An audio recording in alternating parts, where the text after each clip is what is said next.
$8 million, a janitor, safety pins holding his jacket together. No one saw it coming. In 2014, Ronald Read died in a small Vermont town at age 92. His neighbors knew him as the quiet man who drove a beat-up Toyota, chopped his own firewood, and wore the same jacket for decades. When his lawyer read the will, the room went silent. $8 million. His stepson didn't know. His neighbors didn't know. The man who bought day-old bread to save 50 cents had quietly become one of the richest people in town. This is his story, and the strategy that made it possible. Ronald Read never earned more than $50,000 a year. He pumped gas at a mobile station. He swept floors as a janitor. He lived in a 2-bedroom house he bought in 1947. No vacations, no restaurants, no new cars.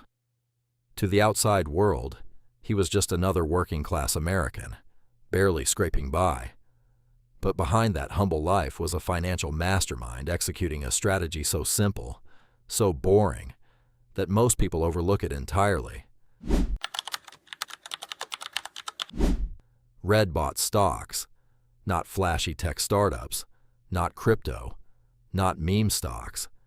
He bought blue-chip dividend companies, Procter & Gamble, Johnson & Johnson, Colgate-Palmolive, CVS, boring companies that make soap and toothpaste and Band-Aids, companies that pay you cash every quarter just for owning their shares. And he never sold, not during the 1987 crash, not during the dot-com bubble, not during the 2008 financial crisis. He just held on, reinvested every dividend, and let time do the work. Here's the magic. Dividend reinvestment. When Procter & Gamble paid him dividends, he didn't spend the cash. He bought more shares. Those new shares generated more dividends. Those dividends bought even more shares. The cycle repeated, year after year, decade after decade. $1,000 invested in dividend stocks in 1950, with dividends reinvested, would be worth over $500,000 today. Read didn't invest $1,000. He invested consistently for 60 years. But here's what separated Read from everyone else.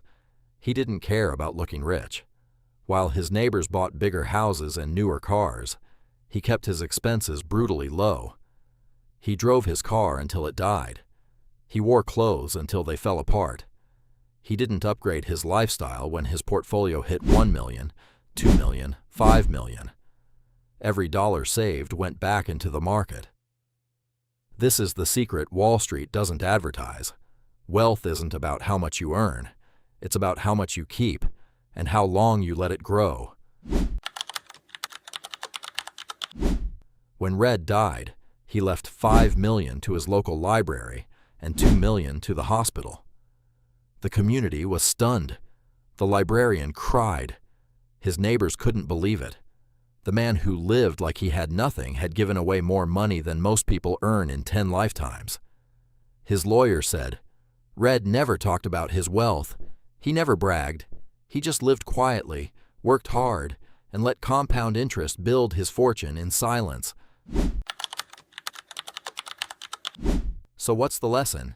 Start now. Read had 60 years of compound growth. You might not have 60, but you have today. Every year you wait is a year of growth you'll never recover. Invest in quality. Read didn't gamble. He bought proven companies with decades of dividend history. Reinvest dividends. Don't spend the cash. Let it buy more shares. Let those shares generate more cash. Let the cycle compound. Live below your means. Read could have afforded a mansion, but he chose discipline over display. That choice built $8 million. And be patient. Wealth isn't built overnight. It's built one investment at a time, one dividend at a time, one decade at a time. The stock market will crash. It always does. But if you stay invested, if you keep buying, if you ignore the panic and trust the process, the market rewards patience. Ronald Read proved it. A janitor with no financial degree, no high-income job, no inheritance, just discipline, consistency, and time. $8 million, built one dividend at a time. Ronald Read died in a modest house. He never flew first class, never owned a Rolex, never drove a luxury car, but he died free. $8 million free. While his neighbors worked into their 70s, he had financial peace for decades. The question isn't whether you can do this. Ronald Read proved anyone can. The question is, will you start today, or will you be the neighbor who finds out too late what was possible all along?